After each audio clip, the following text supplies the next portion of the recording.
हरे कृष्णा. सर्वांना दंडवत प्रणाम. मैत्रिणींनो, आज प्रार्थनेने आपण सुरुवात करूया. ओम अज्ञानतिमिराधस्य ज्ञानाञ्जनशलाकया चक्षुरुन्मीलितं येन तस्मै श्रीगुरवे नमः.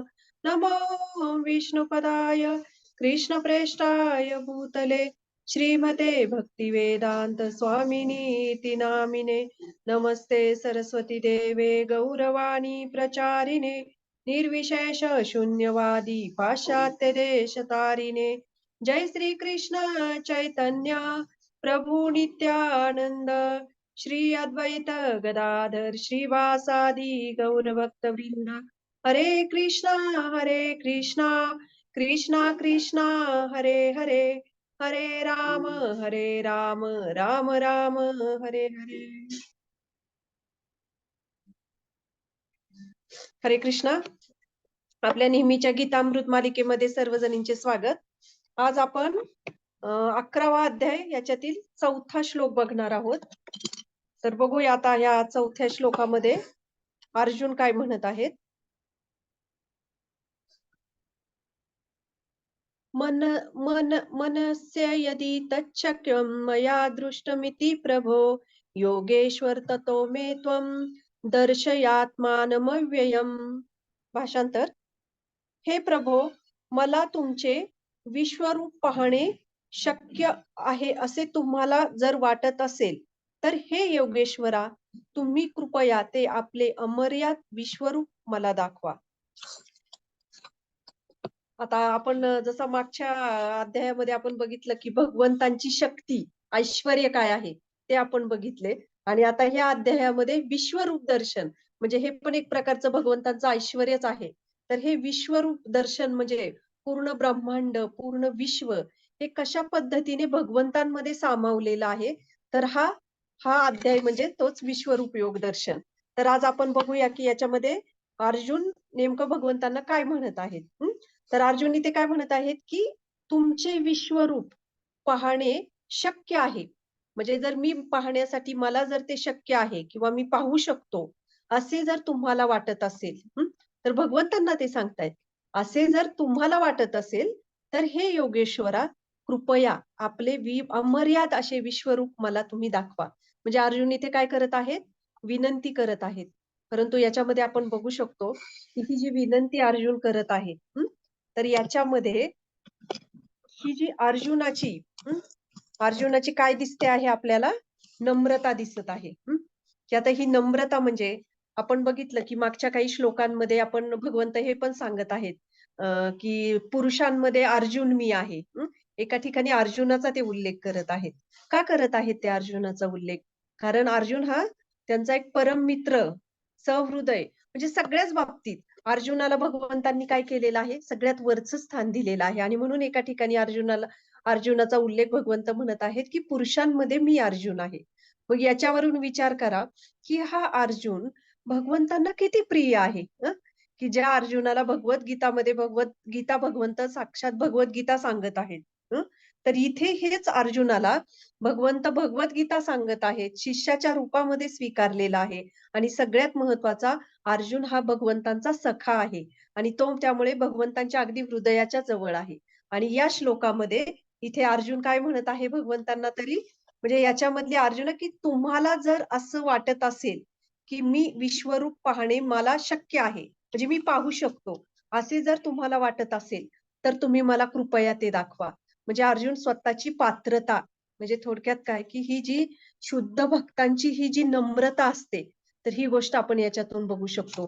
की भागवतम मध्ये सुद्धा खूप सुंदर श्रीमद भागवतम मध्ये पण हा एक श्लोक येतो की जेव्हा उद्धव जे आहेत, की उद्धवाला भगवंत काही उपदेश करत आहेत. श्रीमद भागवतमचा हा 11वा स्कंद आहे आणि तुम्ही बघू शकता 16वा 17वा जे अध्याय आहेत हे 2-3 याच्यामध्ये भगवंत हे उद्धवाला उपदेश करत आहेत.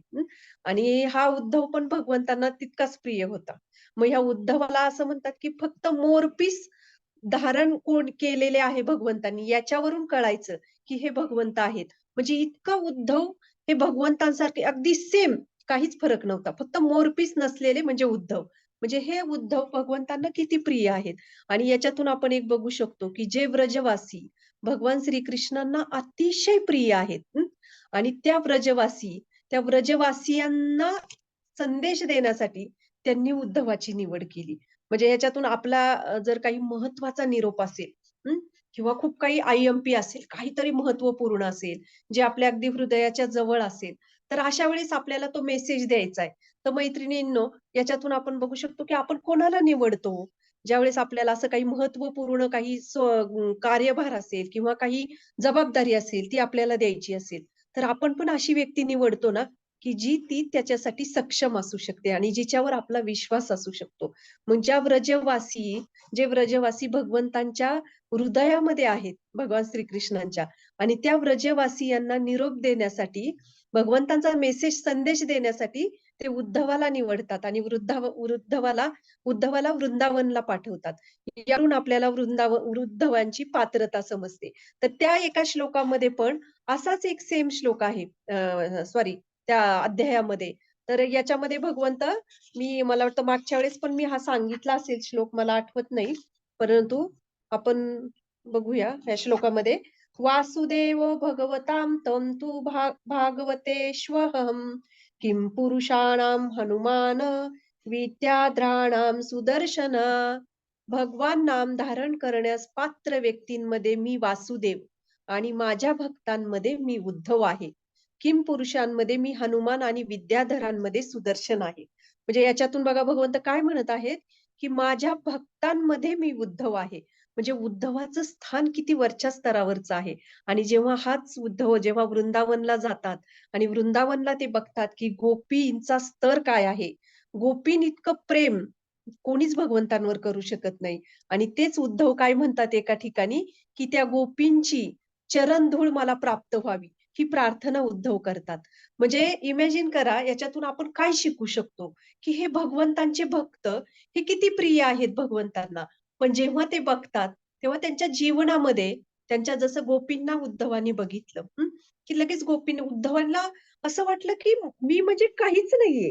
म्हणजे माझा स्तर काय आहे या गोपींच्या पुढे आणि ती त्यांच्या चरणधुळीची कामना करतायत उद्धव. म्हणजे याच्यातून असं नाहीये, की ते खरोखर त्या स्तरावर नाहीत. परंतु ही त्यांची आपण बघू शकतो ही काय आहे? पराकोष्टीची ही नम्रता आहे. हं.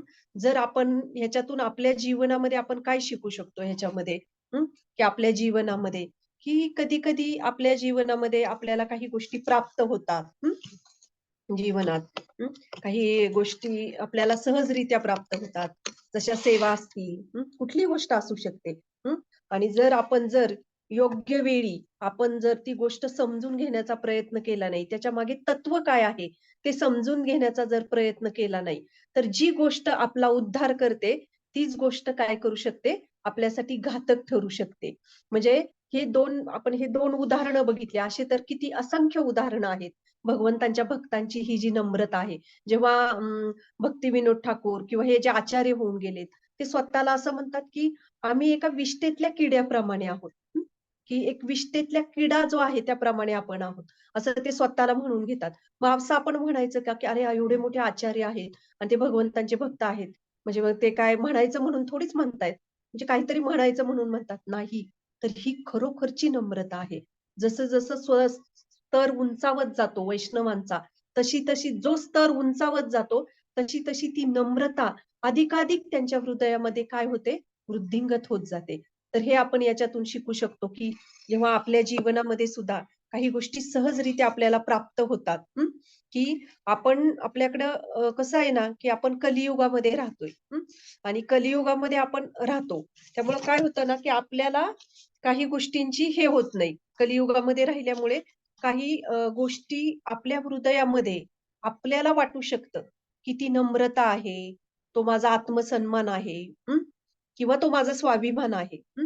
तर हे आपण आपल्या स्वतःला जज करत असतो, परीक्षण करत असतो. परंतु कधी-कधी ह्या कलियुगामध्ये आपल्याला या गोष्टींची जाणीव होऊ शकत नाही. म्हणजे आपल्याला जरी एखाद्या गोष्टीचं असं वाटतं, की हा माझा सेल्फ रिस्पेक्ट आहे, परंतु तो अहंकार पण असू शकतो. आणि जेव्हा अजून एक ही गोष्ट आपल्या जीवनामध्ये आपण शिकू शकतो, की जेव्हा कुठलीही गोष्ट आपण म्हणतो ना नेहमी, की काही झालं, तर मी नेहमी म्हणत असते, की या जगामध्ये सर्वात जास्त शिव्या कोण खात असेल ना, तर भगवंत खातात. की कारण सगळं काही भगवंतांनी दिलेलं असतं आणि कुठे एखादी गोष्ट थोडीशी जरी कमी पडली, तर आपण काय करतो, त्या भगवंतांवर ब्लेम द्यायला आरोप करायला सुरुवात करतो, की नाही त्या भगवंतांनी माझ्या जीवनामध्ये असे का घडवून आणले, तसे का घडवून आणले. तर हे आपल्या जीवनामध्ये बघू शकतो, की जेव्हा आपल्या आध्यात्मिक जीवनामध्ये सुद्धा आपल्याला काही सेवा प्राप्त होतात, काही जबाबदाऱ्या येतात किंवा जे काही असेल ते, तेव्हा आपण स्वतःचं परीक्षण कशा पद्धतीने केलं पाहिजे. की ही जर ह्या गोष्टी इथे अर्जुन भगवंतांना एवढे प्रिय आहेत. ते अर्जुन इथे भगवंतांना म्हणतायत, की भगवंता तुम्ही मला की तुम्ही मला सांगा, म्हणजे तुम्हाला जर वाटत असेल मी ते बघू शकतो.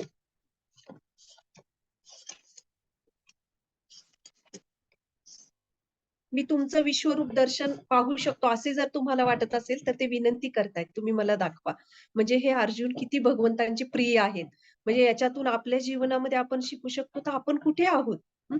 आपण तर एक साधक भक्त आहोत आणि साधक भक्त आहोत, जेव्हा आपल्याला कुठल्याही गोष्टीची प्राप्ती होते, की आपल्याला कुठेतरी असं वाटतं, की आपण थोडी सेवा केली, थोडं काही केलं, की आपल्याला वाटतं, "अरे, मी केलं आजच्या दिवसामध्ये मी आज हे केलं, मी ते केलं." म्हणजे कुठेतरी आपल्याला त्याचा अभिमान निर्माण होतो.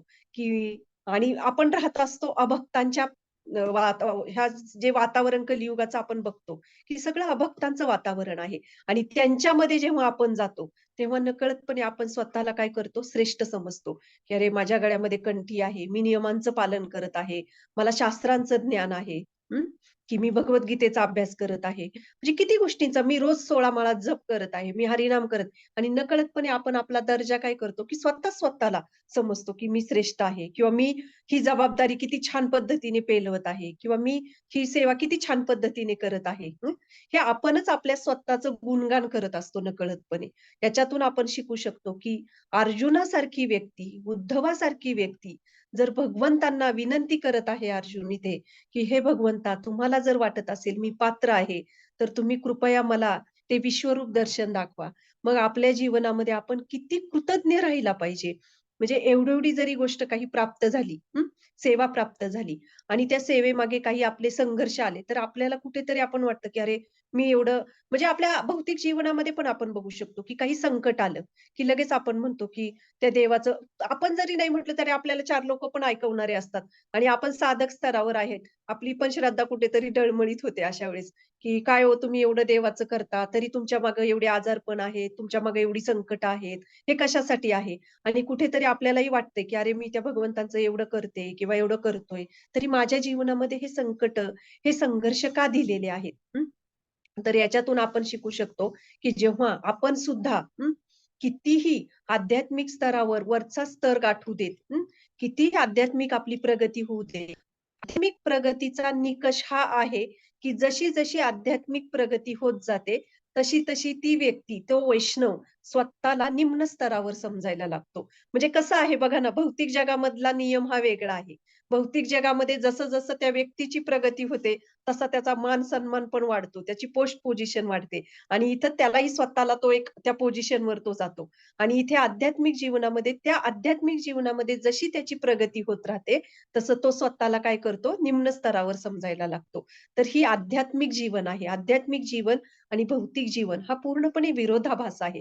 म्हणून आपण ह्याच्यामध्ये हे शिकू शकतो, की कलियुगामध्ये आपल्याला स्वतःला हे समजत नाही, की आपण आपल्याला त्या एखादी एखादी गोष्ट आपल्याला प्राप्त झाली, की आपण खरोखर त्या सेवा भावनेकडे आकर्षित आहोत किंवा आपण त्या पोस्ट पोझिशनकडे आकर्षित आहोत. तर हे आत्मपरीक्षण करणे, जेव्हा आपण जर प्रामाणिक असेल या परीक्षणामध्ये, तर असं म्हणतात की 90% 90% भगवंत आपल्या पुढे ते रिव्हील करतात सगळ्या गोष्टी. तर म्हणून आपल्या आध्यात्मिक जीवनामध्ये नेहमी आपण या गोष्टींची जाणीव ठेवली पाहिजे, की जसा हा श्लोक आहे, की अर्जुन हं, की अर्जुनाला विश्वरूप दर्शन दाखवण्यासाठी भगवंत अर्जुन म्हणत आहे, की मला तुम्ही पात्र समजत असताल किंवा मी ते बघू शकत असेल, तर तुम्ही मला दाखवू शकता. मग आपल्या आध्यात्मिक जीवनामध्ये जे काही गोष्टी आपल्याला प्राप्त होतात, तर त्या आपण इतक्या नम्रतेने त्याला स्वीकारले पाहिजे. नम्रतेने आणि त्याप्रती भगवंतांप्रती नेहमी कृतज्ञता व्यक्त केली पाहिजे. परमपूज्य राधानाथ महाराज नेहमी म्हणतात, की कृतज्ञता असा हा गुण आहे, की तो नेहमी आपल्या हृदयामध्ये जर आपण ठेवला, तर भगवंतांना आपण नेहमी आपल्याकडे आकर्षित करतो.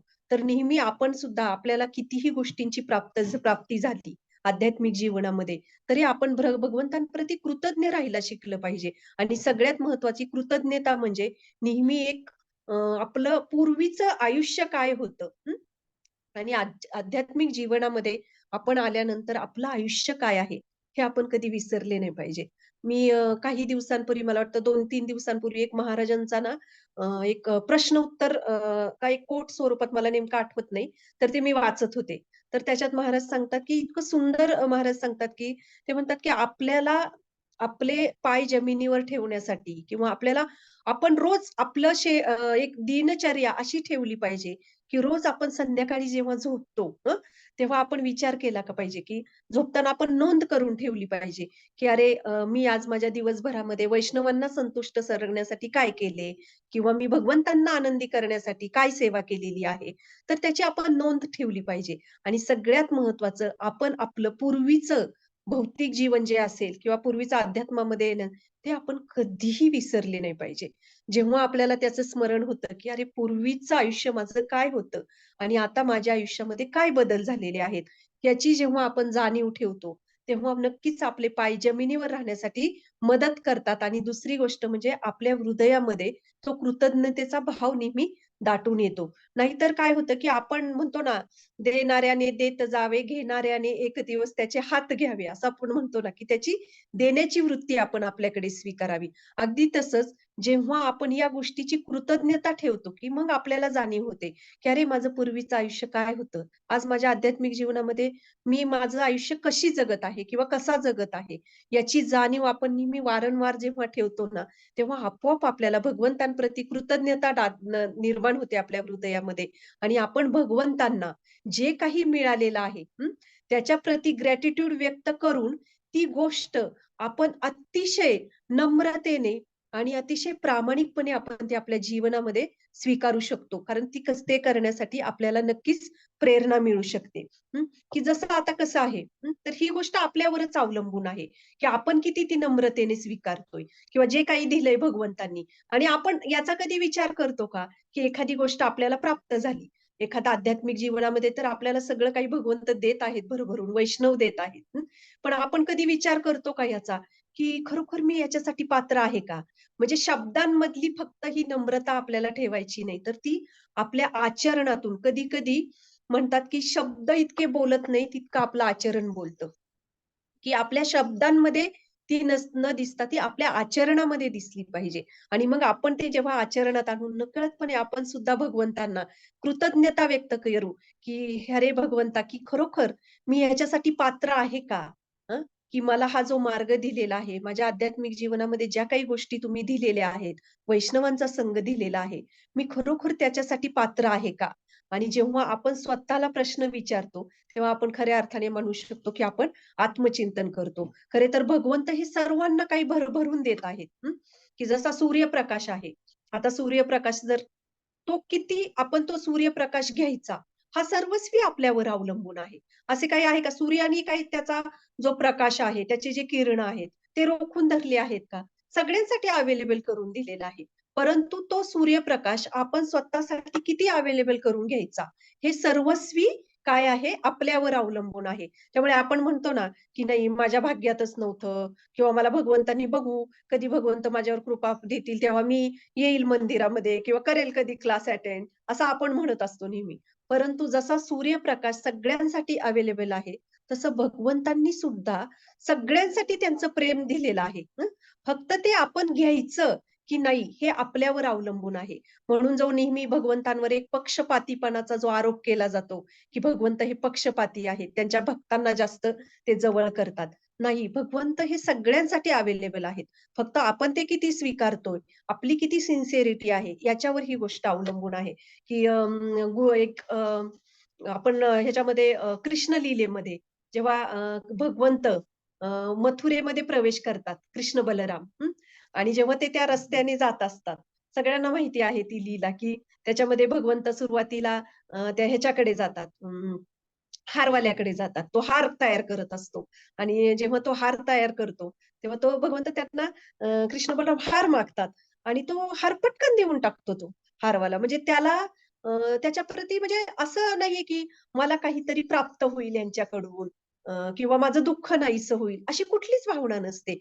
म्हणजे आपण म्हणतो ना, ज्ञान मार्ग, योग मार्ग, कर्म काही करतो, की काहीतरी प्राप्तीची अपेक्षा असते. म्हणजे त्याच्यामध्ये तो साधा हारवाला असतो, फुलवाला. परंतु त्याच्या मनामध्ये कुठलीच कामना नसते. जेव्हा ते कृष्ण बलराम येतात आणि ते त्याला हार मागतात आणि तो ते हार तयार असतो, तो ते दोघांना तो हार देतो. म्हणजे त्याच्यामध्ये की कुठलीच कामना नव्हती. फक्त भगवंतांना आनंद देणे ही एक कामना होती. दुसऱ्या ठिकाणी आपण बघतो, की जेव्हा ते कुब्जाकडे जातात आणि कुब्जा चंदन असते तिच्याकडे कंसासाठीचे कंसासाठी घेऊन चाललेली असते ते आणि ती कुब्जाला ते चंदन मागतात. हं. आणि चंदन मागितल्यानंतर ती भगवंतांवर इतकी भारावून जाती, की ते सगळे चंदन ती कृष्ण बलरामजींना अर्पण करते. मग तिसऱ्या ठिकाणी ते जातात. ते एका धोब्याकडे जातात. धोबी नसतो ॲक्चुअली, कपडे तयार करणारा असतो आणि भगवंत म्हणतात, की ते जे ड्रेस आहे तो त्यांना ते मागणी करतात. तर तो तो काय करतो, की तो हे होतो, क्रोधित होतो, की तो म्हणतो, "हे कंसासाठी आहे. तुम्हाला माहिती आहे का हे कोणासाठी आहे? कंसासाठी आहे." म्हणजे तो क्रोधित होतो भगवंतांवर. मग याच्यातून आपण ह्या लीलांमधून आपण काय बघू शकतो? की भगवंतांनी जो हारवाला आहे, त्यालाही त्यांची कृपा दिली. म्हणजे तिथेही भगवंतांनी स्वतःला अवेलेबल करून दिलं. जी कुब्जा होती, ज्या कुब्जेला भगवंतांनी चंदन मागितलं. तुम्ही इमॅजिन करा, की भगवंतांना, श्रीकृष्णांना किती खेळणी कंसाने पाठवली असतील. म्हणजे किती असुर पाठवले त्यांचा वध करण्यासाठी. आणि नंतर त्यांनी काय केलं, की अक्रूरजींना पाठवलं. वृंदावनवरून इकडे मथुरेला आणण्यासाठी. आणि सगळ्यांना माहित होतं, की हा कंस कशासाठी आणलेला आहे भगवंतांना, कृष्ण बलरामजींना, की त्यांची हत्या करायची आहे त्याला. म्हणून इथे आणलेला आहे. आणि तिथे ते वेगवेगळे असुर मारले गेले आहेत आणि तिथे ते मल्ल जे आहेत त्यांच्याबरोबर त्यांचं मल्लयुद्ध भगवंता कृष्ण बलरामजींचं त्याला ठेवायचं आहे. तो हत्ती ठेवलेला आहे त्यांनी. तो किती म्हणजे आपण ते वर्ण आपण डीपमध्ये त्याच्यामध्ये जाणार नाही. परंतु सगळ्यांना माहीत आहे ती लीला. पण त्याच्यातून आपण काय बघू शकतो, की कुब्जाला हे तर नक्कीच माहीत होतं, की कृष्ण बलराम इथे कशासाठी आलेले आहेत आणि तो कंसाने कशासाठी त्यांना बोलावलेला आहे. आणि हे जर चंदन ते कृष्ण बलरामजींना दिले, असे जर कंसाला कळले, तर त्या कुब्जेची काय परिस्थिती झाली असती. परंतु तरीही ती भगवंतांना शरणागत होऊन प्रेमाने तिने सगळं चंदन भगवंतांना अर्पण केलं. आणि इथं हा धोबी होता. त्यालाही तीच कृपा भगवंतांनी दिली. परंतु ती कृपा तो धोबी स्वतःच्या जीवनामध्ये स्वीकारू शकला नाही. तर ह्याच्यातून आपण काय शिकू शकतो, की भगवंत हे स्वतःला सगळ्यांसाठी अवेलेबल करून देत आहेत. परंतु आपण किती गंभीरतेने, आपण किती प्रामाणिकतेने आपण भगवंतांना आपल्या जीवनामध्ये स्वीकारतोय, तसा भगवंत आपल्याला प्रतिसाद देतात. आपण जर 5% प्रामाणिक असेल, तर भगवंत आपल्याला 5% प्रामाणिक म्हणजे 5% आपल्याला प्रतिसाद देतात. आपण 10% असेल, तर भगवंत आपल्याला 10% प्रामाणिकतेने प्रतिसाद देतात. आणि आपण जर 100% प्रामाणिक असू शरणागतीमध्ये, तर भगवंत 100% आपली जबाबदारी पूर्ण त्यांच्यावर घेतात. म्हणून म्हणतो ना, की आपण भगवंत किती देत आहेत, ते भगवंत बघत नाहीत. परंतु आपण स्वतःकडे किती ठेवत आहे, ते भगवंत बघतात.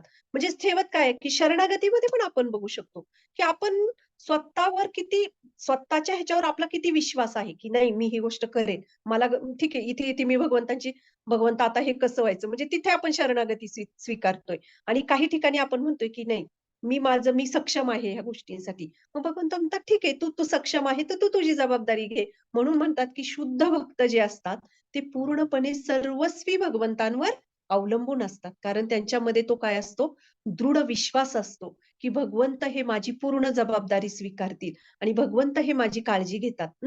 की जसं आपण वारकरी संप्रदायामध्ये श्री तुलसी माताजींच्या मुखातून आपल्याला खूप छान हे खरं ऐकायला मिळत असतं, की संत तुकाराम महाराज असतील, वेगवेगळे हे जे वारकरी संप्रदायांमधले संत होऊन गेलेले आहेत, हे पूर्णपणे भगवंतांना समर्पित होते. कारण त्यांना माहीत होतं, की भगवंत हे आमची पूर्ण जबाबदारी घेतील. तर हा जो विश्वास, ही दृढ श्रद्धा, ही आपल्या हृदयामध्ये निर्माण होती. तेव्हा खऱ्या अर्थाने आपण काय करतो, भगवंतांवर शरणागत होतो. आणि जेव्हा जी काही गोष्ट आपल्या जीवनामध्ये भगवंत देतात, तेव्हा काय करतात, तेव्हा आपण जे काही देतो ते आपण कृतज्ञतेने स्वीकारायला सुरुवात करतो, की जे काही आहे, हां, ठीक आहे, काही संकट दिलेत, काही संघर्ष दिलेत, कशासाठी दिलेत? नक्कीच माझ्या भल्यासाठी भगवंतांनी दिलेले आहेत. जेव्हा ही दृढ श्रद्धा आपल्यामध्ये विकसित होत जाते, तेव्हा खऱ्या अर्थाने मग आपण भगवंतांना समर्पित होतो. आणि भगवंतांचे हे जे शुद्ध भक्त आहेत, सगळ्यांना माहीत आहे, की आपल्याला असं वाटू शकतं, की अरे हे काय अ, हे मोठे-मोठे भक्त होऊन गेलेले आहेत. हे शास्त्रांमधले उदाहरणं आहेत. आत्ताच्या काळामध्ये आपण कसं काय त्याला स्वीकारायचं? परंतु मी मगाशी म्हटल्याप्रमाणे आपण जर प्रामाणिक असेल आणि अशा प्रामाणिक वैष्णवांचं मार्गदर्शन जर आपल्या जीवनामध्ये घेतलं, तर भगवंत आपल्याला रिव्हील करून देतात त्या गोष्टी. म्हणजे इतके भगवंत कृपाळू आहेत आणि भगवंतांचे भक्त जितकं काही मिळतं, तितके ते अधिक नम्र बनत जातात. त्याच्यामध्ये दक्ष महाराजांची एक स्टोरी सगळ्यांना तुम्हाला माहीत असेल. श्रीमद भागवतममध्ये येते. दक्ष प्रजापती. की जो दक्ष प्रजापती जेव्हा तो यज्ञ चालू असतो आणि त्या यज्ञाच्या ठिकाणी त्यांचा प्रवेश होतो. त्यावेळेस ब्रह्मदेव आणि शिवजी सोडून सगळे देवी-देवता त्यांना आदर देण्यासाठी, आदर सन्मान करण्यासाठी उभे राहतात. फक्त शिवजी राहत नाहीत. खरे तर ब्रह्मांपेक्षा पण शिवजींचं स्थान वरच्या स्तरावरचं आहे. आणि ते जावई असतात. म्हणजे तो शारीरिक स्तरावरती बघतो, ती गोष्ट बघतो आणि ब्रह्मदेव तर त्यांचे पिता असतात. परंतु शारीरिक स्तरावर तो शिवजींची तुलना करतो आणि तिथे काय होतं, की तिथे ते मान-सन्मानाची अपेक्षा असल्यामुळे त्याच्यातून आपण पुढे बघितलेलं आहे, की कशा पद्धतीने ते सगळं गोष्टी घडत जातात आणि ज्याच्यामध्ये सती काय करते, यज्ञामध्ये प्रवेश करते, त्या अग्नीमध्ये. तर हे आपल्याला सगळ्यांना माहीत आहे ही कथा. आपण त्याच्यामध्ये खूप खोल जाणार नाही. परंतु हे आपण बघू शकतो, की मान-सन्मानाची अपेक्षा आणि त्याची लालसा ही माणसाला काय करू शकते, पूर्ण तिचं जीवन हे काय करू शकते, जाळून टाकू शकते. अग्नीमध्ये आपण कसं म्हणतो, अग्नीमध्ये स्वाहा केलं, तसं ते अग्नीमध्ये स्वाहा केल्यासारखं आहे. म्हणजे ह्या दक्ष प्रजापतीला सुद्धा मान-सन्मानाची अपेक्षा होती. आणि इथे आपण दुसरं उदाहरण तेच भगवंतांचे भक्त जे आहेत, की अंबरीश महाराज आहेत, की जे अंबरीश महाराजांना काहीही चूक नसताना जेव्हा त्यांचं काहीही कुठलीच गोष्टीची त्यांची चूक नसताना दुर्वासा मुनी त्यांना शाप द्यायला, त्यांचा वध करायला ती कृत्या निर्माण करतात यज्ञातून.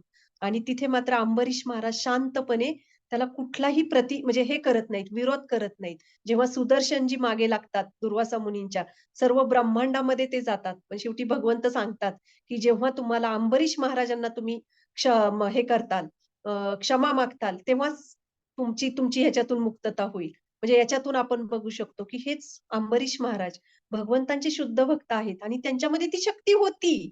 असं नाहीये, की शक्ती नव्हती. भगवंतांच्या शुद्ध भक्तांमध्ये ती शक्ती असते त्याला प्रतिकार करण्यासाठी. परंतु कधीही ते त्याला एक भगवंतांची कृपा म्हणून स्वीकारतात, की जसं परीक्षित महाराजांचं उदाहरण आहे, की ते तिथं जो शाप मिळाला, त्यांची ती पांडूंचे नातू होते. मग तिथे ते आपण बघू शकतो, की ते सहज त्या गोष्टीला विरोध करू शकत होते. त्यांच्यात तेवढी शक्ती होती. परंतु भगवंतांची कृपा म्हणून त्यांनी स्वीकारलं. तर याच्यातून आपण काय बघू शकतो, की ही भगवंतांची म्हणजे भगवंतांच्या भक्तांची नम्रता आहे. जेव्हा आपल्याकडे काहीच नसतं ना, तेव्हा आपल्याला नम्र राहण्यासाठी खूप सोपं असतं.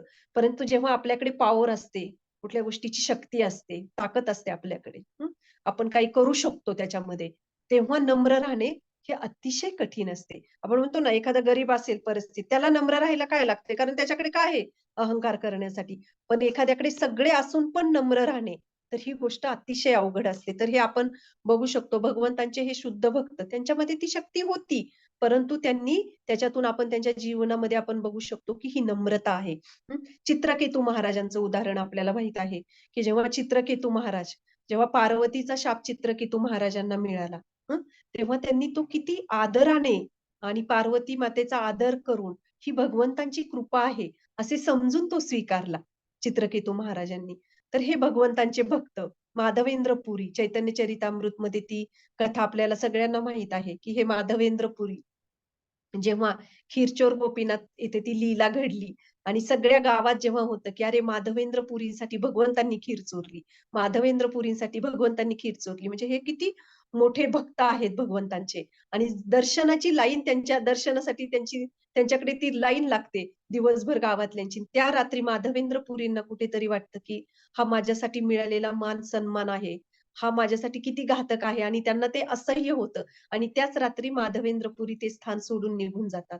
तर याच्यातून आपण काय आपल्या जीवनामध्ये शिकू शकतो? या आचार्यांच्या जीवनामध्ये ज्या काही गोष्टी घडल्या, की आपल्यामध्ये जी काही गोष्ट आपल्याला कणभर कृपा प्राप्त झालेली आहे, परंतु कणभर कृपेचा आपण जर योग्य पद्धतीने, योग्य चेतनेने ती स्वीकारली नाही, तर आपल्या आयुष्यामध्ये ते म्हणतात आध्यात्मिक जीवनामध्ये अहंकाराचा प्रवेश करू शकतो. तर तो अहंकार म्हणजे आपलं आध्यात्मिक जीवन हा काय करू शकतो, पूर्ण पूर्ण हे करू शकतो.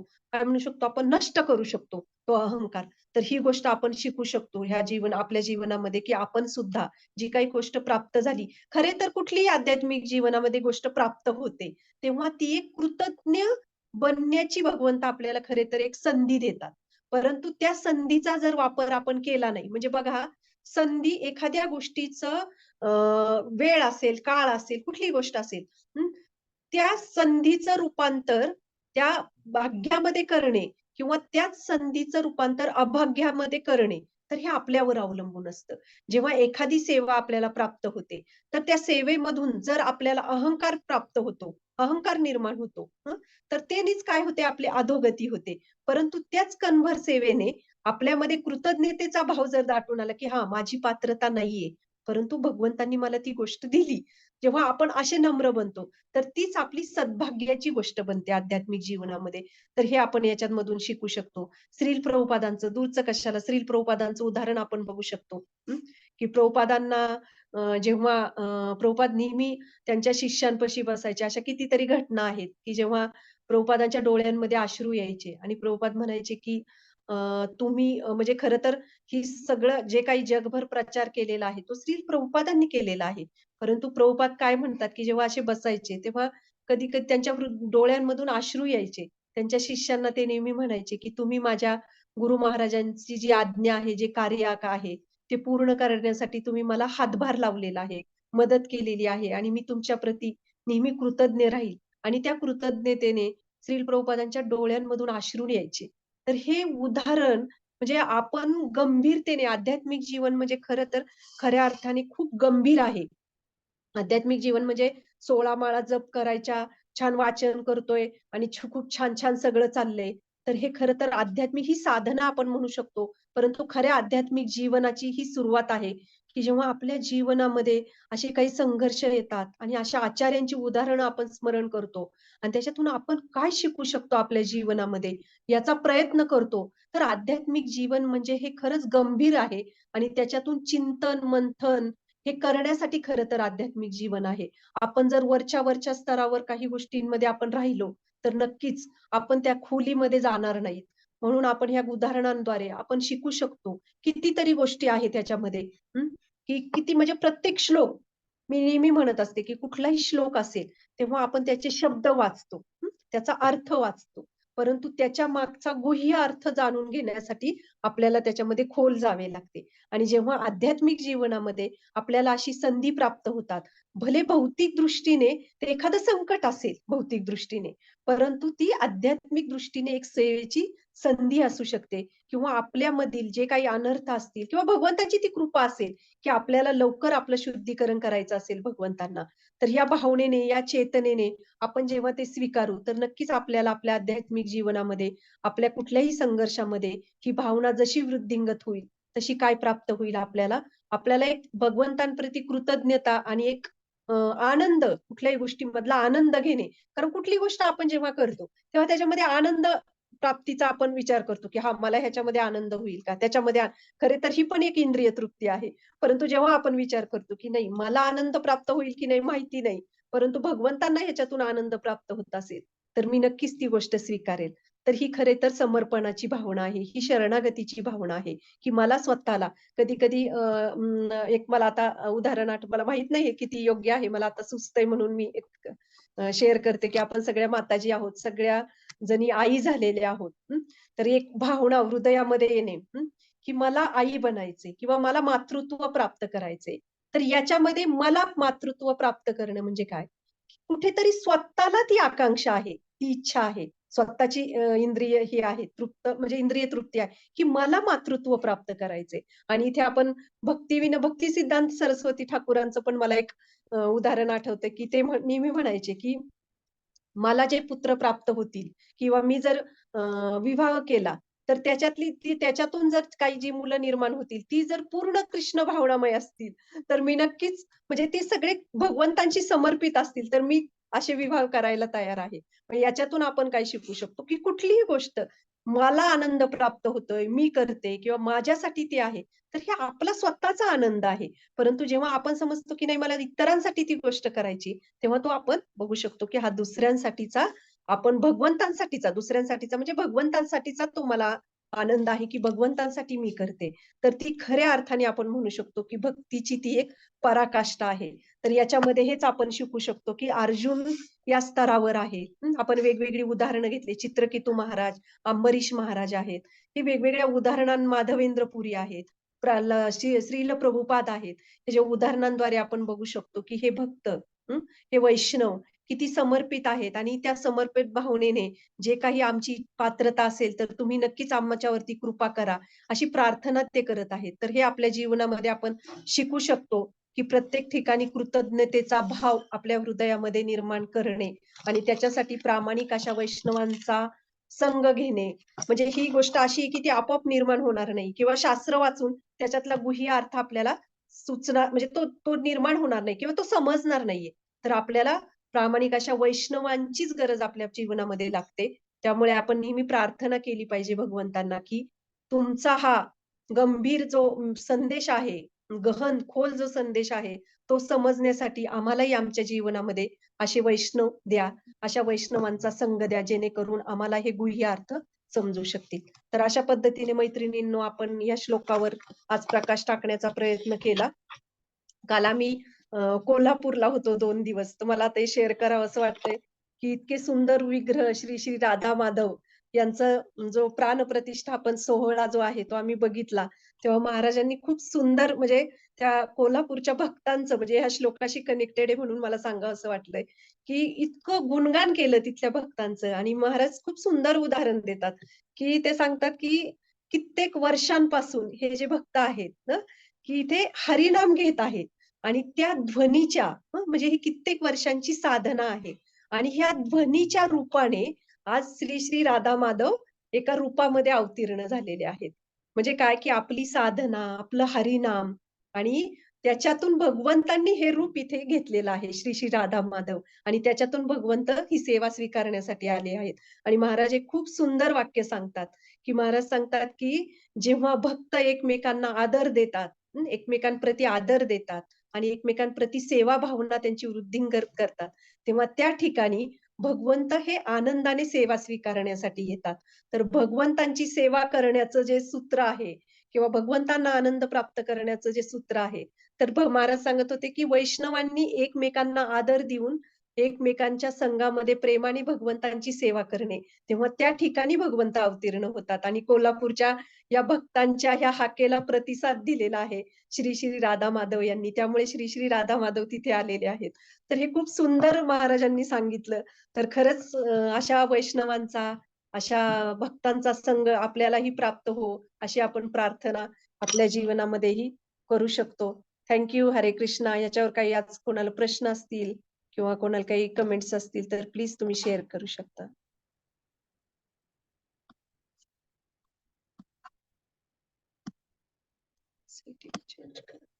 हरी बोल मातेजी.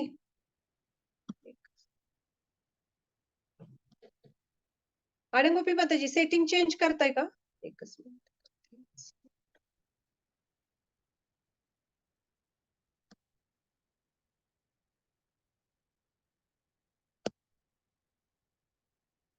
हरी बोल. हा एकच मिनिट. केलेलं दिसतंय मी पण बघा बरं झालंय का?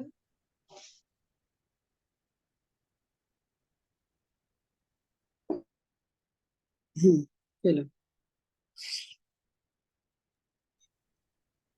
कोणाला काही प्रश्न असतील तर तुम्ही विचारू शकता किंवा मग काही कोणाला ऍड करायचं असेल नाही तर मग आपण थांबूयात. थँक्यू संदेश शक्ती माताजी. ऍक्च्युली ना माझं लीव्ह झाली होते आणि आय डोंट नो समहाऊ तुम्ही उद्याची अनाउन्समेंट करू म्हणून थांबले. हो, हो, हो. नाही दिसत कोणाला प्रश्न वगैरे, तर मग आपण करूया. चालेल. चालेल. थँक्यू. हरे कृष्णा. उद्याही सगळ्या जणी जॉईन करा. उद्या हरी बोल माताजी, 1 मिनिट. हरी बोल. हम्म. हा, उद्याची अनाउन्समेंट करताय का? हा अच्छा. हो. उद्या आपले क्लासेस आहेतच आणि एक आपण कसं कुठल्याही इव्हेंट आपले जे मागचे झाले काही, तर त्याला अनुसरून आपण छोटे छोटे लेक्चर्स घेतले होते. तर तसंच उद्याच्या क्लासमध्ये आपण कालची गौर पौर्णिमा झाली तर त्याच्याबद्दल काही चर्चा करणार आहोत. सो नक्की सगळेजण जॉईन होईल. चालेल. हरे कृष्णा. करूया हो. एंड मग. हो. हरे कृष्णा माताजी. हरे कृष्णा. हरे कृष्णा हा माताजी. माताजी ते हा हा ते माताजी, लेट झाले होते. मला एक प्रश्न विचारायचा होता. विचारू का? एकच मिनिट मला विचारा. संदेश शक्ती माताजी काय झालं ते लिव्ह झाल्यावर जाते. बरं बोला ना माताजी. हा, मग नाही म्हटलं, देवपूजाच्या आधी तुळशीला पूजायचं का नंतर देवपूजा केल्यानंतर पूजायचं? असं काही त्याच्यामध्ये काही असं हे नाहीये माताजी. नाही, कोणी कोणी म्हणतं की पहिलं घरातली देवपूजा करायची, नंतर मग तुळशीला पाणी घालायचं. नाही असं काय त्याच्यासाठी काय असं शास्त्रांमध्ये नियम दिलेला नाहीये. हे आपले असेच कोण कोण कोण कोण काय काय नाही का? बोललेलं आहे. असं काही बरं. शास्त्रांमध्ये असं काही नियम नाही त्याच्यामुळे तुमच्या ह्याने करू शकता थँक्यू. नंतर तसं काही नाही. थँक्यू माताजी. हरी बोल. हरी